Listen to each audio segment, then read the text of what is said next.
नुआपड़ा जिला कोमना ब्लॉक लखना पंचायत सरपंच विरोध में अनास्था प्रस्ताव पर नायब सरपंच और वार्ड सभ्य शुक्रवार उपजिलापाल जोगेन्द्र माझी को दाबीपत्र प्रदान कर उल्लेख रही लखना सरपंच जितेन्द्र ठाकुर वार्ड सभ्यों को अणदेखा कर निज मनमुखी कार्य कर विरोध में किछि कहले धमक देथिबा सेमाने अभियोग कर पंचायत रे उन्नयनमूलक कार्य सुचारू रूपे हेउना सरकार को विभिन्न योजनारू अर्थ मंजूर होई पंचायत को आसीथिले भी कार्य न होई पड़ी रही वृद्ध दिव्यांग विधवा भत्ता नियमित प्रदान कर जाउ नाही उन्नयन कार्य उपरे समीक्षा पई मासिक बैठक हेउ नाही एनै पंचायत वार्ड सभ्य एक बैठक करी समस्त प्रस्ताव पर आलोचना करी अनास्था प्रस्ताव पई उपजिलापालक द्वारस्थ होइछंती सरपंचक मनमुखी कार्य उपरे तदंत करी विहित कार्यानुष्ठान ग्रहण कराजो बोली दाबी करछंती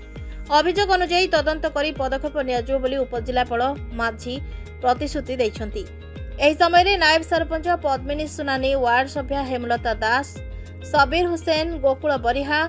गुरुप्रसाद बाग दुलेसा दास प्रमुख उपस्थित थिले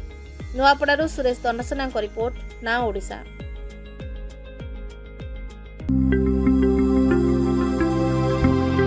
लेटेस्ट न्यूज अपडेट पाई www.naodisha.com को लॉगिन करंतु।